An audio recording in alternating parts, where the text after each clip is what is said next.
Good evening, everyone, and welcome to another edition of I Heard That. I'm your vibe mistress, Stephanie Renee, joined by my co-hostess with the mostess, Shareese. Hello.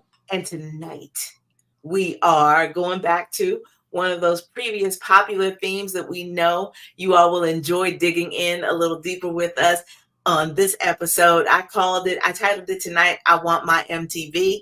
And so that definitely lets you know that the songs that we're sharing tonight are the 80s. And so, Shareese, this was your recommendation. Why is this a territory that you wanted to circle back to? I don't know. I just love the 80s. You know what it really was? Now that I think about it, we've been having these conversations in the Soul Sanctuary group about Lenny Kravitz and the role of Black artists in rock and roll. The fact that it is a Black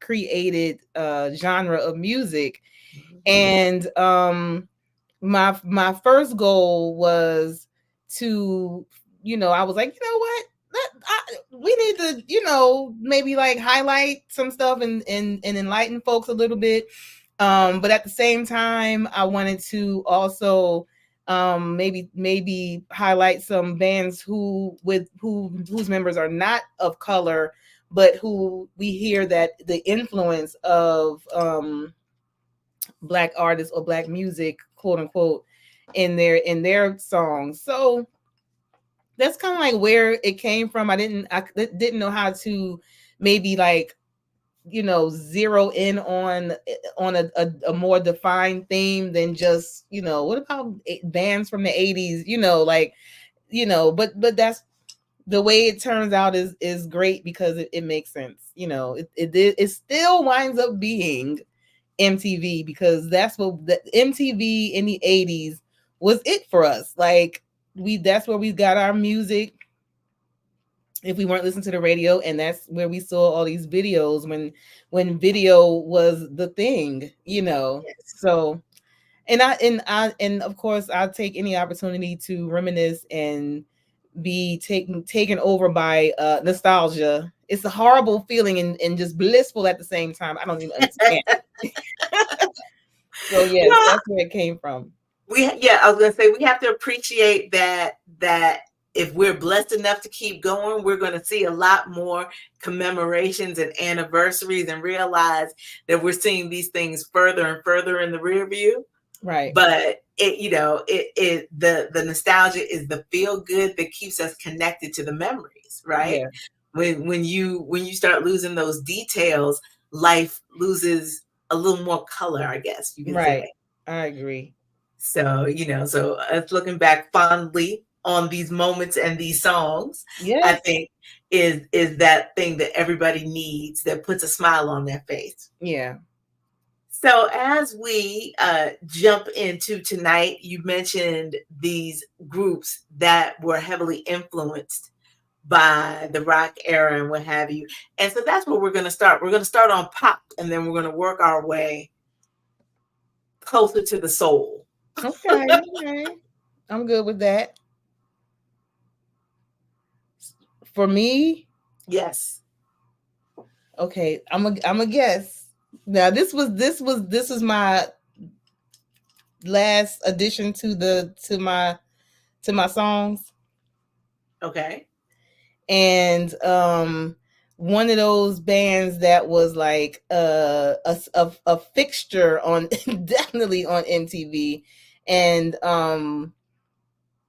I guess I not ironically but interestingly enough, it was the last song that they recorded for their album Kick, Yes. and it was the only song of theirs. It became their signature song, the last song that they put on the album, but it became their signature song, and it's the only song that they recorded that made that the only single that they released that made it to number one on the charts. And honestly, people who are into the MTV era, who grew up or were growing up during that time, they might think that In Excess was, or this song well, that NXS was a one-hit wonder. Like they may think that because the song was so big, it kind of like eclipsed anything else that they had done, which is, you know, a good thing and a bad thing. It's great that they have a song that as soon as you hear it, that's, you know, whose song it is, no matter what kind of music you're into, or at least you know the song no matter what kind of music you're into. But it's, you know, it's, I know it's probably like bittersweet to have, you know, a whole catalog of music and people are kind of home in on that one song. So, you know, I ain't mad at it because I like the song myself, you know, and I like the video when it, you know, the video they had, it was like animation and live action and stuff like that. So to me, it's a good thing that we associate Need You Tonight with NXS and Michael Hutchins, and who co-wrote this song.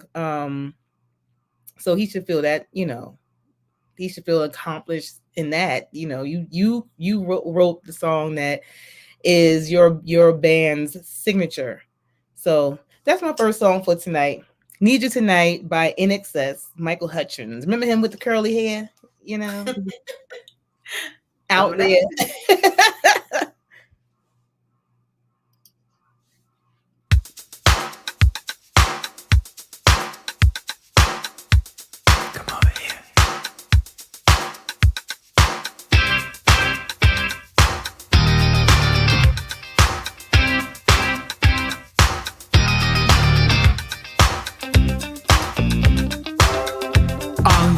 Is this moment 21st century's yesterday. You can care all you want, everybody does, yeah, that's okay. So slide over here and give me a moment. Your moves are so raw, I've got to let you know, I've got to let you know. One of my kind.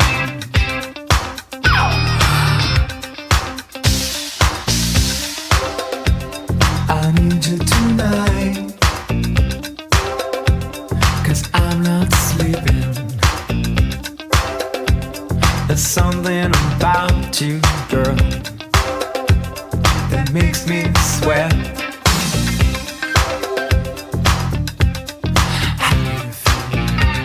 I'm lonely. What do you think? Can't think at all. What you gonna do? Gonna live my life. So slide over here and give me a moment. Your moves are so raw, I've got to let you know, I've got to let you know. You are my kind.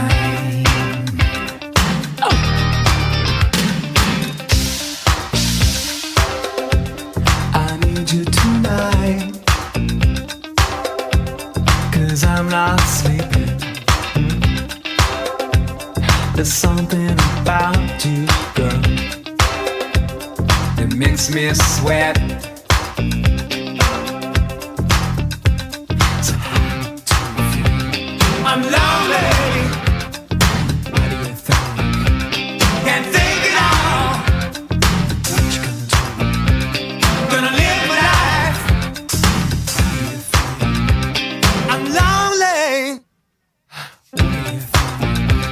Can't think it all. What you gonna do? Gonna live my life.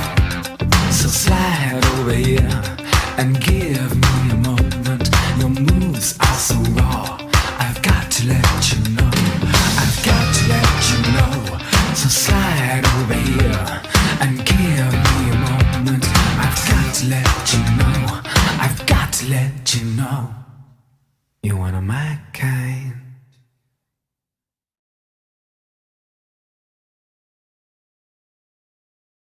I heard that. And we are back. One song in of tonight's episode, giving love to songs from the 80s. And I'm going to confess a little something to you now, Shareese. Yes.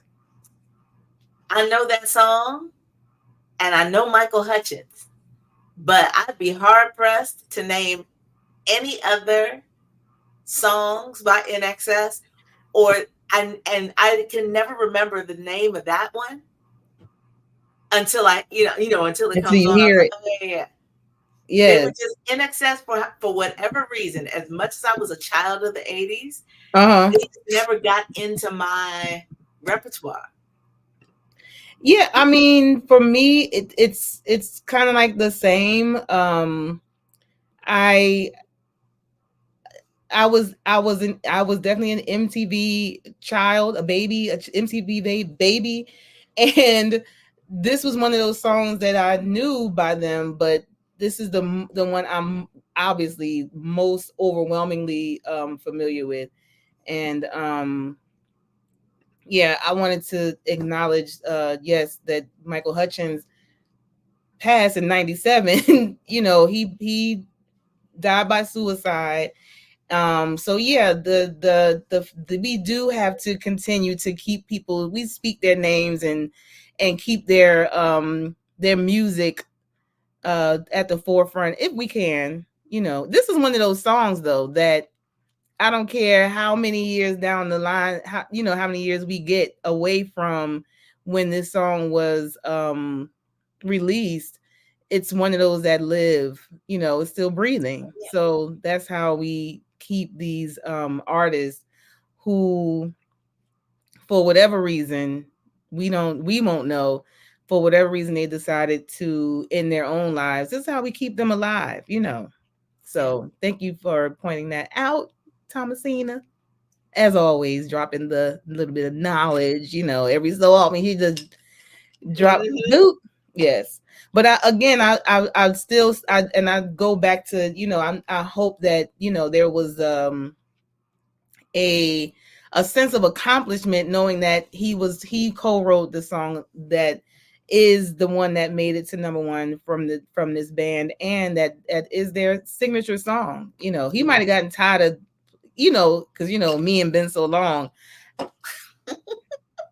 I ain't even write that song, but people see me Right. at any Penn, if I'm on Penn's campus doing anything, minding my business. If they see me by myself, for sure, but if they see me with anybody else who was in the inspiration while I was in the inspiration, they asking, oh, what y'all gonna be singing been so long? So I get it. I get it, Michael Hutchence. I get it. You might have been like, listen, we got other songs, but yeah, I appreciate being associated with such a song. So I feel like there was probably the same feeling with him. Like, we got other songs, but thank you. So Yes, yes. indeed. Yes. Much Well, respect to Michael Hutchence. Hi, Auntie yes. Mary Alice. And thank you, Thomasina, for mentioning. We'll get towards the end of the program. We'll talk a little bit about something else that we have coming up before the next time we're together that we want to make sure you know about. But, when you think about these groups that had so impactful one song or whole catalog of songs in the 80s, you kind of hope that sort of provenance will fall on them and that the group will be together for the 50th reunion tour, all those kinds of things. And unfortunately, we lose a lot of artists before that can happen. But Yeah. sometimes hit makers don't get along. That's true. And I felt obligated, if we were talking about songs from the 80s and songs that I like ran in the ground, it is a little ironic that they have a song titled this in their catalog when we have this moment where icons of 80s pop and blue-eyed soul and all the other things that we call it, with a catalog full of hits, are now suing each other. Oh God. to try and keep the band together so that half of your professional name isn't floating out here in some investor's pocket. Like, what? What are we doing here? So, and I'm in Philly, right? And you all know that at least once a show, I'm going to give some kind of little tip of the hat to the artists in this area and what they've contributed to the industry. But I still say it's a little ironic that one of their biggest songs, and of course I'm talking about Hall & Oates. Yes. Is a song that is titled "I Can't Go For That." No can do. Right. So this is my tongue-in-cheek moment to share with you all in the audience that covers all the bases, right? It's Philly, it's 80s, it's a band, they are hit makers. I'm talking about Hall & Oates, of course, and I Can't Go For That, no can do.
I heard that.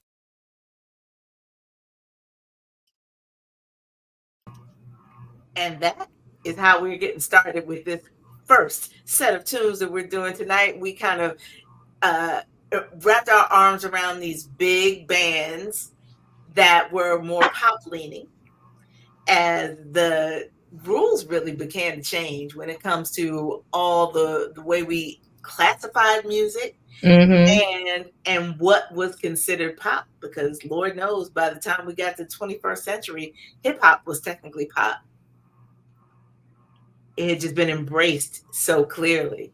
But you know, as Thomasina said, this song still bumps. So all of their songs do. You can literally play every song that they released. If you're not going to listen to the whole album, but every song that Hall & Oates released as a single still holds up. Every one of them. There's not one we like, certified hit makers. What's up? People are making some very interesting choices to stay relevant these days. I don't know what's going on. That's why I sort of like hold my breath whenever I go to click play, when I get, you know, the promos of some of our legacy groups. Yeah. New releases. Ooh-wee, y'all. Every now and again you get a good one, but the vast majority of them,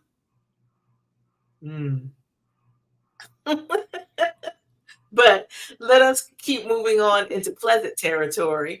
Yes. Your next song, well, we can call this, I guess, the Jerry Curl era. Yeah. I mean, hey. So this, and I didn't realize it wasn't my intent, but the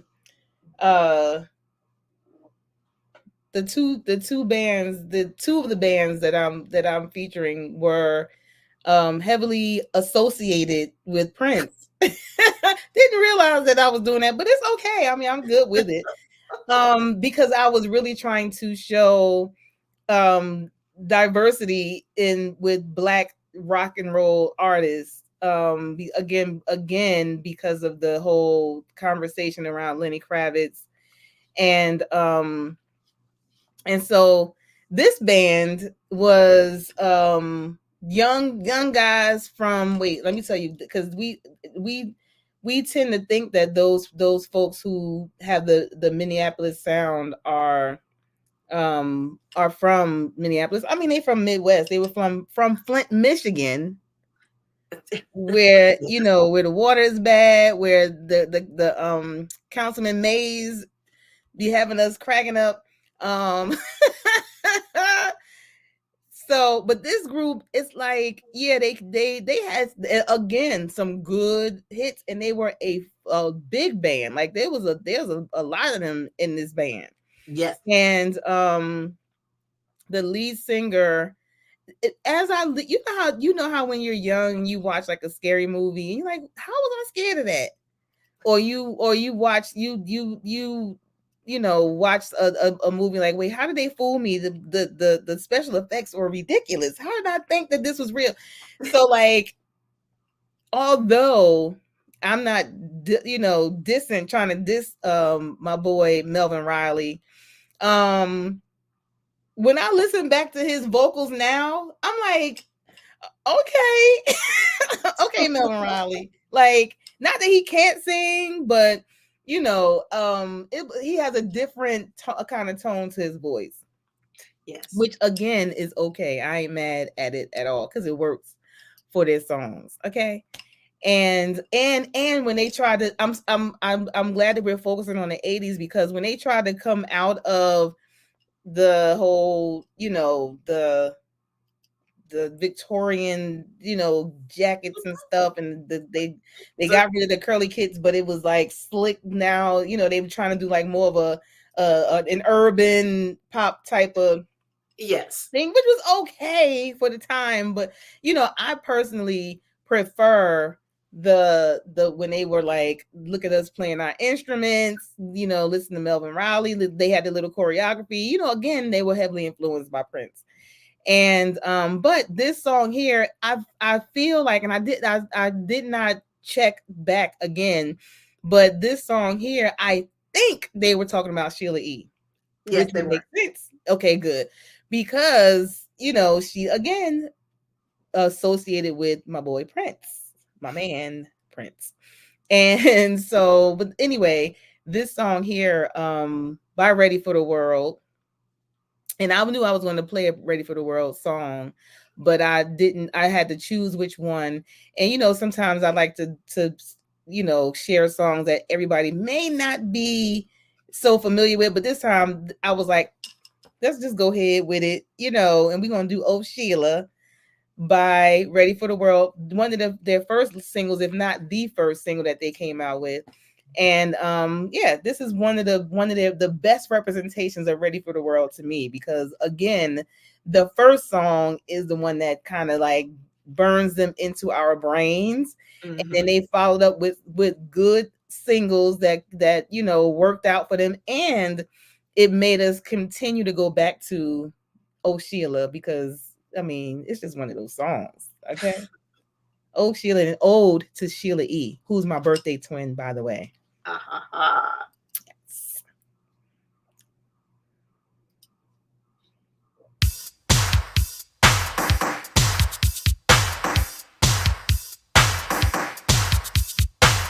Like they always say, it's good for the goose, it's always good for the gander. Oh, sailor.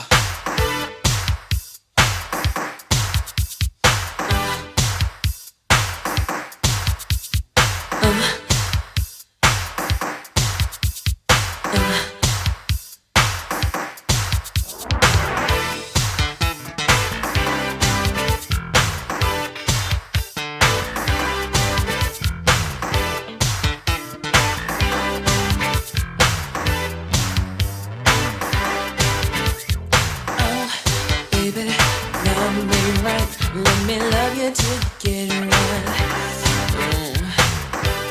Can't you let the others be? 'Cause with you is where I got to be. Yeah. Oh, sugar, where you been? Hanging out with the male friends. Listen, somebody's gonna hurt you the way you love to keep hurting me. And we sing, oh Sheila, let me love you till the morning comes. Sing song. Oh Sheila, you know I want to be the only one. Oh baby, understand that I want to be the only man. But it seems as though it's getting too hard, and I think I'll start to have my own fun. Oh baby, it's plain to see that you're qualified to fulfill your needs. You think you're pulling over on me? Well, honey, baby, just you wait and see. And we'll sing, oh Sheila, let me love you till the morning comes. The sun will say, oh Sheila, you know I want to be the only one for her. Baby, it's 1, 2, 3. I love you, baby, honestly. I want to dee-da-dee-da-dee. Dee-da-dee-da-dee. Oh Sheila. Oh Sheila. Oh Sheila. Oh Sheila. Oh baby, love me right. Let me love you till the get it right. Can't you let the others be? 'Cause with you is where I got to be. Yeah. Oh baby, understand that I want to be the only man. You think you're pulling over on me? Well, honey, baby, just you wait and see. And we sing, oh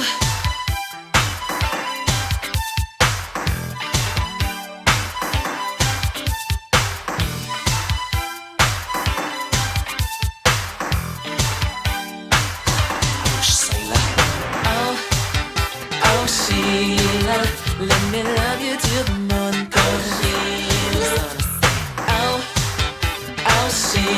Sheila, you know I want to be the only one. Sheila,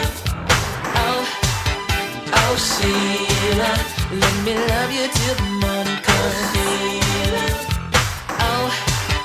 oh Sheila, you know I want to be the only one. Sheila, here we go.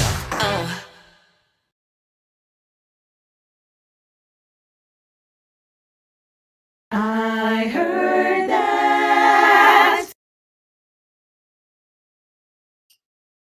And we are back for tonight's edition of I Heard That. And just got, as I was describing it, a Jerry Curl classic. It was definitely from the Jerry Curl era. It was. Well, I had one. We called them curly kids where I was growing up. But yeah, I had one reluctantly. When you know, just like DC, all footwear for athletic is tennis shoes. Mm-hmm. And sort of the ubiquity of a curl meant that in DC, any curl was Jerry Curl. Yeah. It didn't make a difference what brand it was. They were all Jerry. Yeah. And us, we didn't even give a break. It was a curly kid. That was it. Yeah. Well, you know, I had to do a little research on this one to make sure that it qualified for tonight's theme, because they just squeaked in at the end of the highlighted period. But there, you know, you were talking about nostalgia, and I was thinking about bands. And so, you know, for me, that was like, well, you know, there's so few that are still here. When you kind of think about the connectedness to what I was listening to then, right, and what I'm listening to now, I'm happy to say that this group, in one form or another, has been a part of that entire period. Still hit making, still just, you know, beautiful artistry that we like to celebrate. So I am taking you all back to the very end of the era, 1989, for the debut album of the group that we sometimes call 3T. I think they were the official 3T until the Jacksons' nephews or children came out with that group. But I'm so tickled and sad that I didn't get to see them. But me too. They breezed right on through. I didn't even get a chance. I was like, wait a minute. You know, it was a crazy time. Didn't get to go. But when these famous groups or these favorite groups of this era are now at the place where they can take anniversary tours, I think it's a beautiful thing. And I think that is absolutely worth celebrating.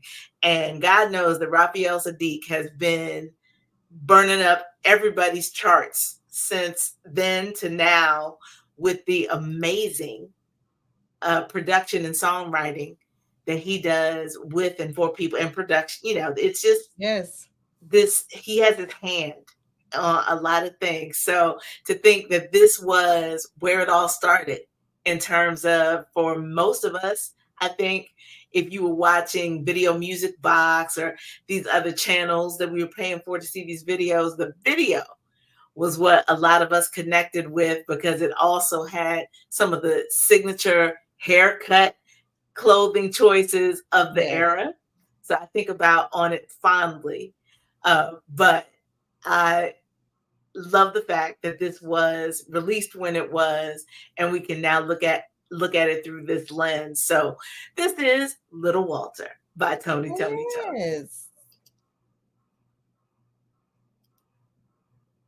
Hey, little Walter. Hey, little Walter. Hey, little Walter, listen. Hey, little Walter. Something's gonna get you, little Walter.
I had visions of polka dots dancing in my head. I know, right? So that takes us to our halfway point with I mean, I don't know if you can necessarily call them extreme. Could you? Like big sort of dancing on the sand, pop 80s band songs, and then Jerry Curl to Gumby era. That's how it worked. Polka dots and shirts open down to your navel. Yes. And big pants, suspenders, ties, everything big. Usually all of them at the same time. Yes. Yes. Yes. That was The zoot suits made a semi comeback during that time because everything was oversized, bold colors, prints, really the polka dots really took over. Kwame did a number on that whole polka dot era, and then everything was just oversized. yeah. Like, and backwards. I mean, the 80s were a strange time. yes. 80s into the early 90s. Yep. But your next song is one of those, if there were maybe count them on one hand, big crossover hits during this period where it was white bands, but the urban stations snatched it up and will put it in hot rotation right alongside everything else. And you talked about nostalgia, taking this song and turning it into the next generation sample that was unmistakable. Like the minute it dropped in a song, you're like, oh, see, that's going to be a hit. Yeah. Because it takes us right back to how much we love the original. Yes. This song, like you said, is one of those songs. We do have a few that just off the top of my head that that we didn't. It didn't matter to us, like without jumping on a soapbox. We hear our white contemporaries talk about how they don't see color. Oh, I don't care about color. I don't see color. But they do. But for us, we truly don't give a care about somebody's color if we love that music. We don't care. You have to hide from us because you know how black artists had to not put their picture on an album. Y'all don't see color or care about color, but black artists couldn't put their pictures on their albums if they wanted them to sell. Mm-hmm. And then remember, Motown thought they had to do that with Tina Marie. You have to do that. Nope. We don't care. We don't care that she's not black. That music is hitting. You know what I mean? And so the same thing happened with another one, Bites the Dust. A lot of people didn't know that was Queen, because Queen don't stick in not one genre of music. They sing everything. And when another one, I remember when it came out, and we know a lot of people did not know that was Queen. And a lot of people, and I always bring up Queen when people say, I always, when we talk about like bands and stuff, and I'm like, Queen is one of those that I feel like they are the universal band. Like, it doesn't matter what you listen to, what you like, they sing it, and they sang it and it became a hit. There's so many songs that they did that people, I'm like, you do know Queen music. You definitely know Queen's music. You just don't realize that you know their music. So right. It was them with another one, Bites the Dust. It was the AEIOU song. I don't remember who sang that. Freeze. Okay, yes, them. And this song here, which is called True by Spandau Ballet. Yes. And they mentioned Marvin Gaye in the lyrics. Mm-hmm. And it meant something, because when this was off their third album, and at this point they realized that their target audience, which was like a club audience, a dance music audience, were kind of like falling off. Like they weren't as interested in them. So their guitarist, who was their songwriter, was like, well, we ain't gotta write no songs for them anyway. You know what I'm saying? I like Marvin Gaye and Al Green, so I'm about to write some songs that sound a little bit more soulful. And that's what they did. And this song here, when it dropped, and it's not even, that's the thing, like with, I keep saying, you know, you can tell that most music genres originated with us, because we will take it and love it. It's not an explicitly R&B song. No, it's just you just hear the influence in it, and it's not even a heavy influence per se. And you know, do that saxophone in it, that might throw you off. You know what I'm saying? And the saxophone player had just kind of like, you know, started getting into playing. So it was like, well, you know, I love Marvin and Al Green and all those soulful singers. You just started playing the saxophone. We about to bust this song wide open. And that's what they did. And Black audiences ate it up, and rightfully so, because it's a good song. It's one of those songs that people who don't buy music, they got this song somewhere in their collection. They don't buy whole albums. They don't buy a whole lot of music, you know, at all. They stream whatever. They bought this song though, because True is one of those songs. So I present to you all, and I know y'all love it, True by Spandau Ballet.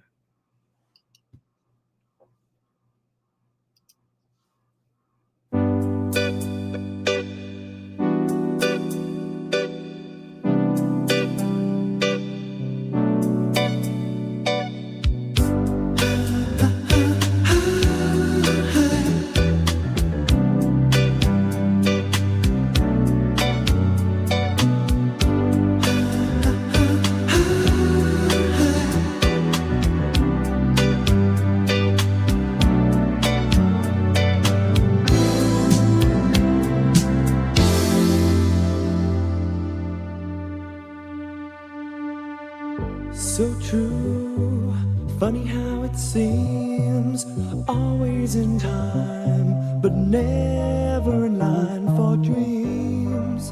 Head over heels, went toe to toe. This is the sound of my soul. This is the sound. I bought a ticket to the world, but now I've come back again. Why do I find it hard to write the next line? Oh, I want the truth to be said.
again.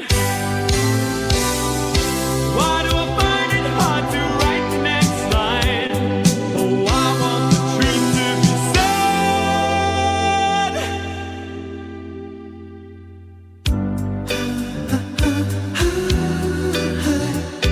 I know this much is true. I know this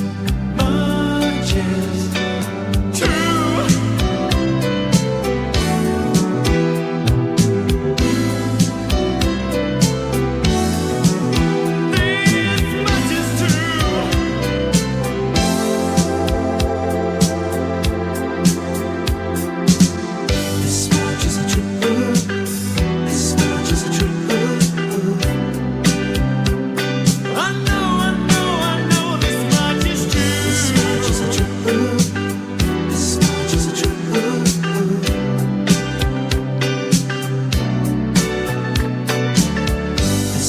is true. This much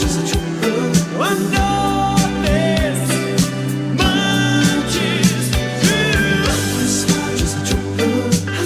This much is true. This much is true. I know this much is true. This much is true. This much is true.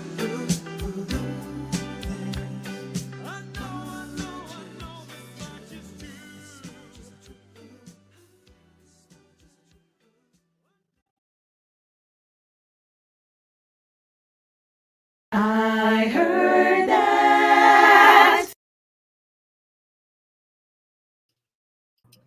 And we are back gliding through these last songs. The like whole feel and notion of the 80s is coming back. But why did we ever think any of the haircuts, regardless of your ethnicity, why were any of those haircuts okay? Who came up with that? And why did we all just follow along with it? They look like roosters. But I loved my asymmetrical haircut. Oh Now, my I'm a gosh, big that girl. was the asymmetrical bob, Yes. and the back is It depended on Freeze how hood you curls. went, was how many levels you had on your condo.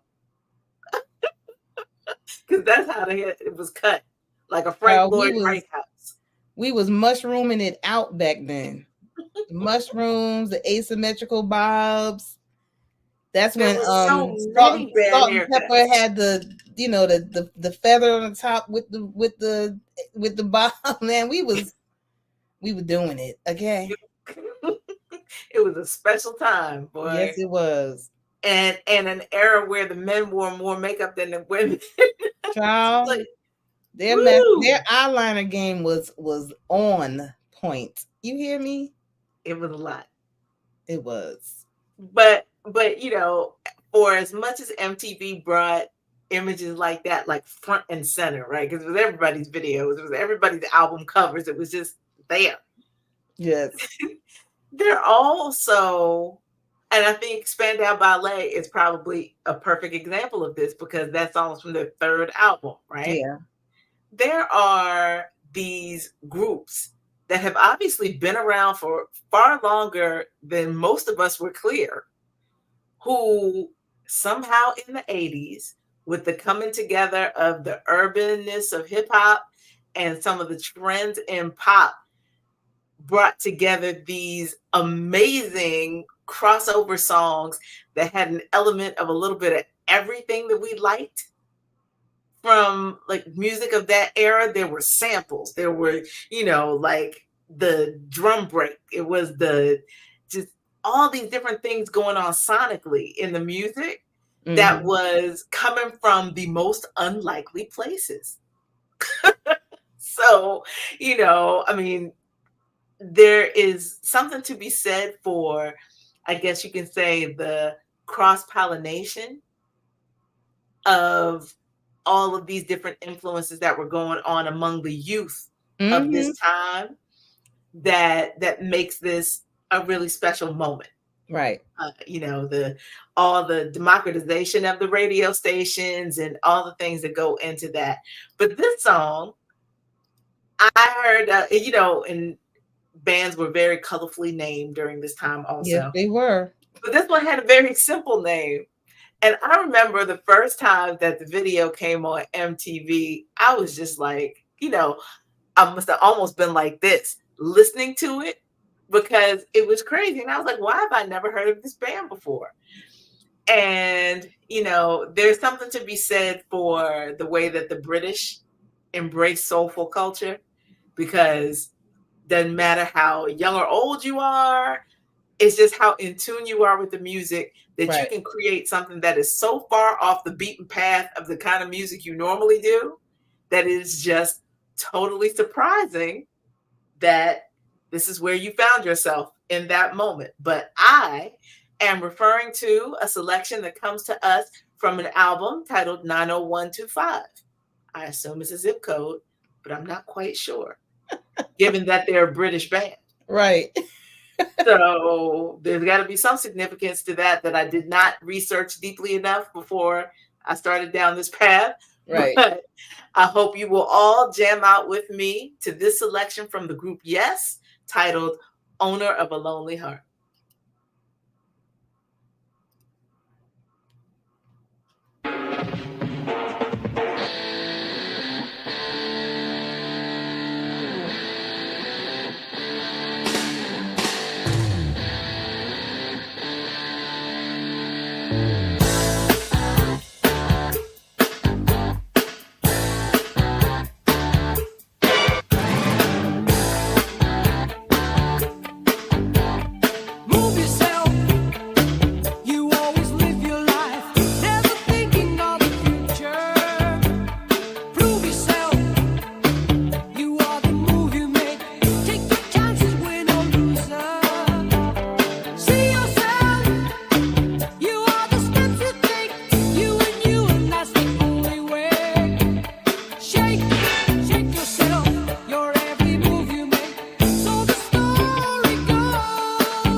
I heard that.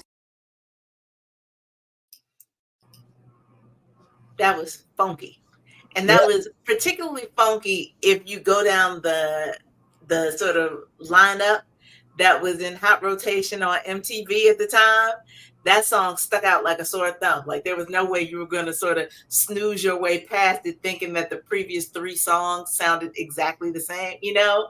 Right. It stood its own ground in It did. all of that. And you know, I enjoyed that track. I loved it too. All right. Well, for I'm going to say not that there's any question because this is the final song for each of us in the set, but I told Shareese, I was like, you know, I'm glad that you made this selection, but we can't play the full version of it because y'all will be in the comment section like, how long does it go on? Because how long is this song? The album is this version, the album?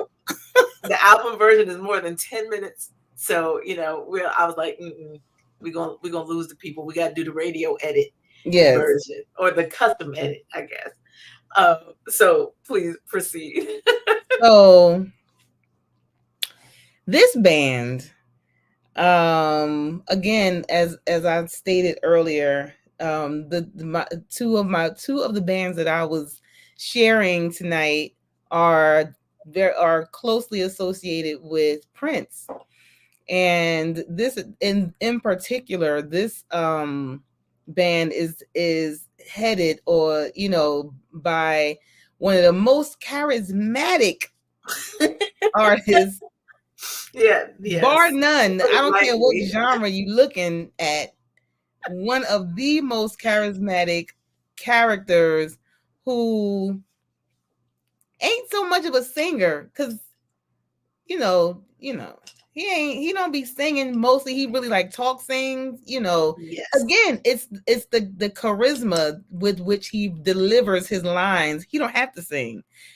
Have anybody noticed that Morris Day don't sing? Has anybody noticed that? Like, he doesn't sing, not really. So he talks a lot. And this song is from their debut album. And I remember when it came out. I remember when it came out. I was like, okay, I like this, you know, because again, although he was, you know, they're again with that Minneapolis sound and everything, it was still there. They created their own niche, you know, him, and he had his Jerome. How are you a member of a band and you don't sing, play? You know what I'm saying? Again, a performance band that right now is still performing. Mm-hmm. So again, it's the appreciation for showmanship, for charisma, for being the choreography being on point at every step of the way, and acting. These guys are good actors. You know what I'm saying? Mars Day and Jerome, when they were in Purple Rain. And so like he might have missed an opportunity. Well, it's not missed. He missed the time. Yeah, right. Who's gonna carry the mirror? Right. Because if he had a bass or a guitar or you know something in his hands, he wouldn't be able to hold that mirror at the same time. But yeah, The Time is one of those bands that are essential when you talk about the 80s. They're essential when you talk about the Minneapolis sound. Essential when you talk about showmanship. Again, Mars Day is one of the most charismatic. I mean, he's the most charismatic because again, he got away with not even singing. But we singing. You know, so like he's again, this is one of those bands, one of my favorites, because you know that you're going to get a show, you know that you're going to be singing, you're going to be dancing and everything. And I really encourage you to explore their catalog, especially when the song Gigolos Need Love Too. I love that. And I love I can't think of the song now, but yeah, anyway, a lot the songs are like comedy and activity at the same time. So this song here is called Cool by The Time. Spell it and sing it with them. Okay.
Listen, babe, I'm loving endless money to be a friend of mine. But baby, if you know how to shake that thing, I'll try to squeeze a little thing. 'Cause I make love every morning. Who's ever by my side? Or you might say that I'm a nymphomaniac, but it keeps me satisfied. When I look into the mirror, it just tells me something I already know.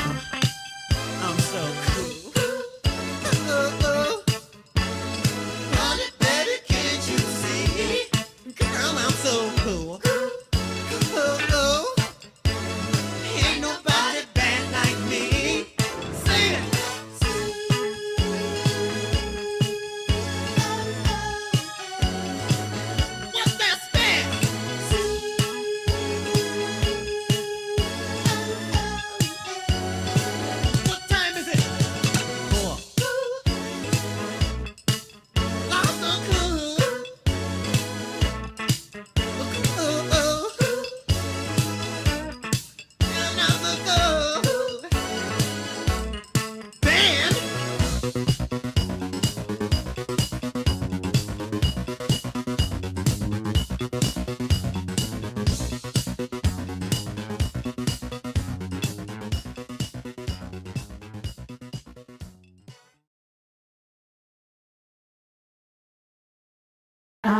I heard that. Almost sad that I had to cut it off, but you all understood what was about to happen. He said band. That meant everybody's going to take their solos, and that's what made that song 10 minutes. Right. like you were doing the live show. They didn't even have to rehearse that. It was just right. Do it just like it is on the record. Yes. But yeah, the whole concept of what the world began to know as the Minneapolis sound is defined by all of the pageantry and the sound that came out actually out of the instruments, more so than the vocals, but definitely the instrumentation. Yes. That was the first, well, not really the first, but it was the beginning of us understanding the power of Jimmy Jam and Terry Lewis. Oh, yes. As producers. Yes. Because they made so much music in that era, has their footprint all over it. So it's just, you know, it's a wonderful thing when you, without it becoming, you know, like beat me with a shoe or something because I'm tired of hearing it. Right. But to have that influence, that very audible influence, yes, through so much music, and like, oh, and no matter the genre, because like, you know, they didn't. I'm glad that they didn't stick with only those artists who were doing that Minneapolis sound. They were all. But as soon as you heard a song that they produced, you knew that they produced it. Yep. You know, that goes all the way back to, you know, a long time ago when we talked about how producers during the, you know, from the 90s, 80s, 90s, they had a sound, and it was a signature sound, and you knew a Babyface song, you knew Teddy Riley did something on this, you know, New Jack Swing, like you knew when Jimmy Jam and Terry Lewis were producing a record. So I love that. Because it screams, it's creativity, it screams originality, it screams an appreciation for the music that's being made. It screams, I don't want to be cookie cutter, and please don't put me in no kind of box with anybody else, because I'm going to be offended. Like that was when it was offensive to say that you or your music sounded like anybody else's. So I appreciate that. But you know, I think it is interesting though, that I, of course, juxtapose these two songs next to each other to kind of double down on this point. But when you listen to the music of the man who wrote the song, who we'll be closing out with tonight. Okay. The difference between his music and the times is the Jam and Lewis production. Right. Because it wasn't so distinctly a Prince. It was a Prince. You could tell it was a Prince song because he clearly demoed the song, and then somebody either told them to or they just did. Like, sing it just like he sang it. Right. Don't ad lib. Don't do anything too extra. Right. You hear that? Do that. But you know, Jam and Lewis created the sound that really evolved our understanding of what the time sounded like. Prince clearly co-wrote or wrote Glamorous Life. I think he wrote it. It's just flat out wrote it, right? And it sounds like a Prince song. Yes. But we don't expect Sheila E. to sing it that way. Right. You know, she put her own little thing on it. I mean, I think it also helps, of course, that just like Teddy Riley and some of these other producers, Prince always sang on songs he wrote. He might have been turned way down in the background, but he was there. He was there for so many hits that he wrote and gave away to other people. Yes. But you know, in really talking about this 80s era where we started to understand really who he was and where he was going as an artist. He was also a style icon. Yes. And so if we're going to do hits from the 80s, I would have to do something from the Purple Rain soundtrack, but it had to be a specific thing. And this song, not only was it a huge, mega, super duper hit, but the video cemented this idea of the Minneapolis look. Because this was the first time that Prince was fully clothed, first of all, but also that he and his band really set a tone for what they all were contributing to the sound, to the look, to everything. Yes. That was a band aptly titled The Revolution. Yes. And that's why I had to use the song also, because this was a time when Prince as an artist was listing himself with the band. Right. As a member of creating this sound. So everybody get ready to do the choreography. I hope you are limbered up, because you know this is one of those videos that brings it out in us. Get your Ben Gay out. Start rubbing them knees. This is Prince and the Revolution with When Doves Cry.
My father, too bold.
I know that my young self was not the only one who perhaps for the first time since hearing him and seeing him and sort of being fascinated with Prince didn't think to themselves, oh, he wearing heels.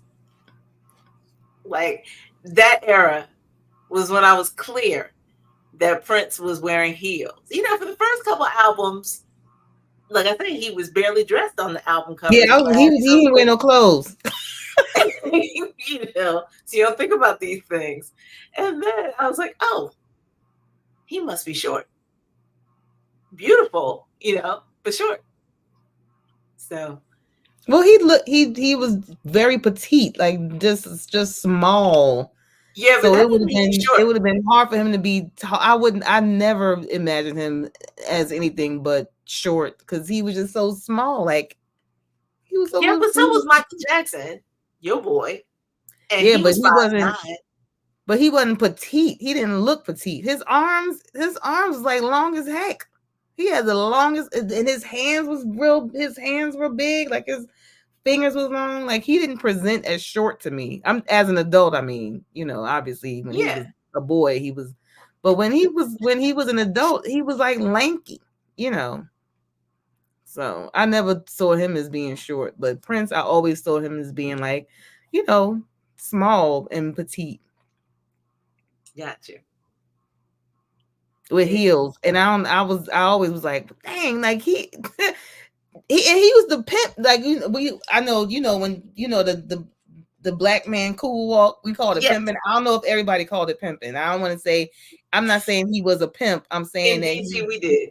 Okay, good. So he used to pimp with high heel boots on. Yes, he did. Like how you like it was like nah. So listen, he was in his own lane, yo. His own lane.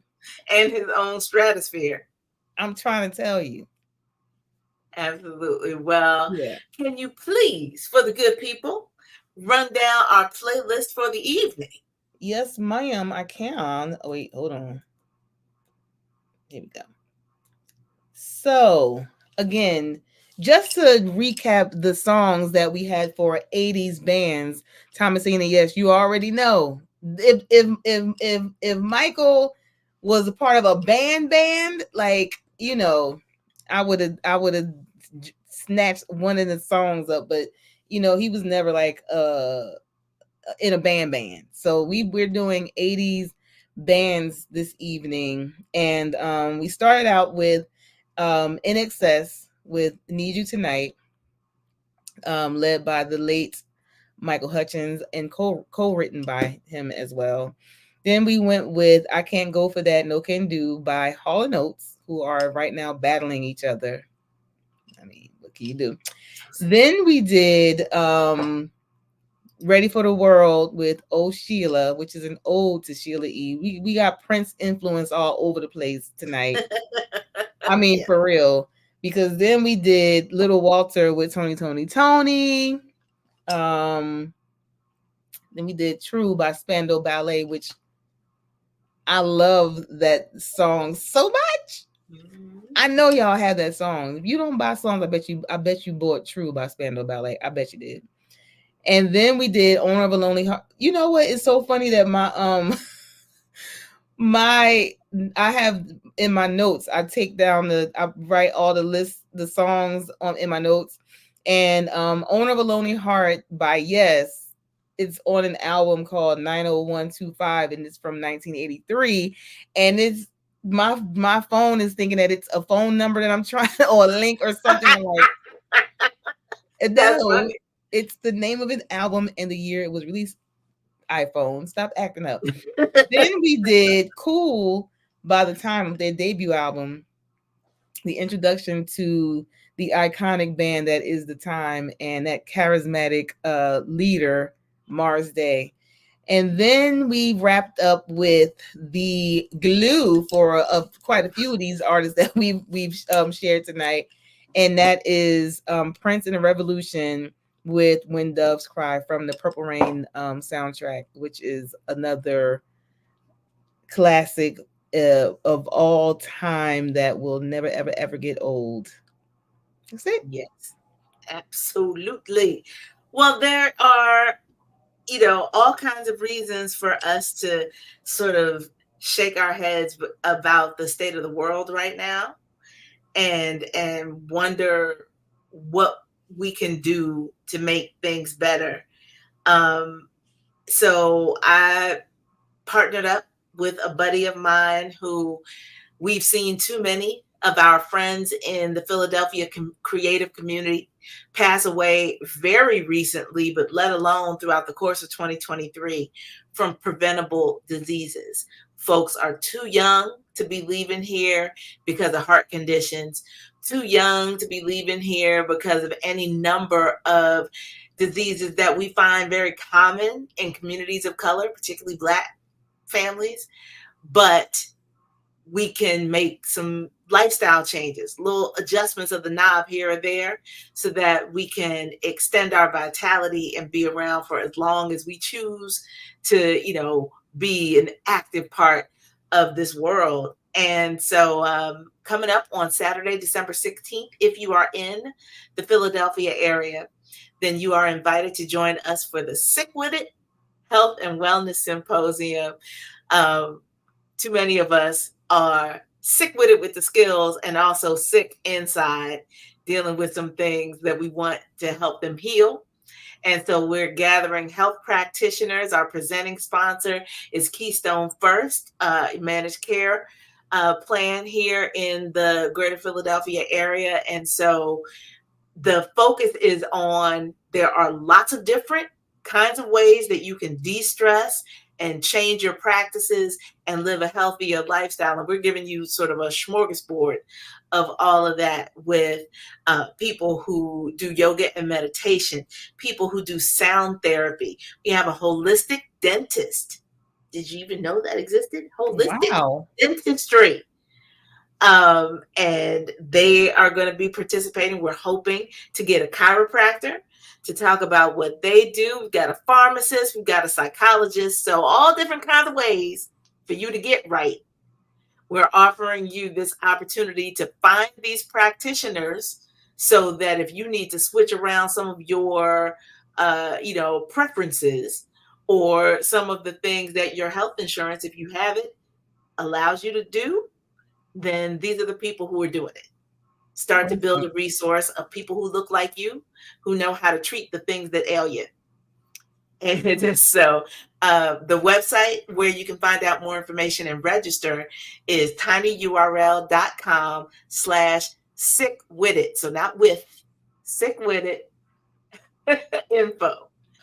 And that's where you can go find out a little bit of background on all of our presenters, and just get a feel for what the day is going to be. But you are invited to do that. And so I wanted to get that out. But I also cannot let us close out the evening without sending a special happy birthday shout out to Shareese, because before we come back together again, she will be lighting another candle. Yes, ma'am. Next Wednesday. Wait, what's today? Yes. Tuesday. Next Tuesday. Tuesday. Yes. The 12th, whatever day the 12th falls on. That's a shame. Whatever day the 12th falls on, that's my birthday. Yes. Thank you very much. Absolutely. Well, we want you to take this moment to, really, because we go through so much. Whatever you need to do to exhale and be at peace and do something that brings you joy. Because the day that you arrived here on earth, I feel, is the foremost celebration. Right. And so I wish you all the good things, and hope that you have a wonderful day, and many, many, many more times to light them candles. Yes, that's my prayer as well. And thank you very much. Yes. I don't have a plan yet. I feel like I'm gonna mess around and just wind up somewhere. That's my feeling. So we'll see. I'll report back. Let I was y'all gonna know say, just make what I sure you got did. a full tank of gas the night before. Okay, always. So however the spirit moves you. Okay, listen, I'm paranoid about running out of gas, so my tank is right about half right now, and I'm like, I gotta get gas. Listen, because I get scared. But yes, yeah. Well, I'll report back and let y'all know what I did. Strange. And for the rest of you, Lord willing, we are back here 2 weeks from now to share some more great music and great commentary, camaraderie with you all in the live chat. And tell your people, come on back and get some more laughs and smiles and pre-holiday goodness. Yes, bring a friend or few when you come back. They'll have to tell them that they're in good hands with us. We will definitely treat them right, and you all in the comment section will too. Yeah. Good night, everybody. Good night.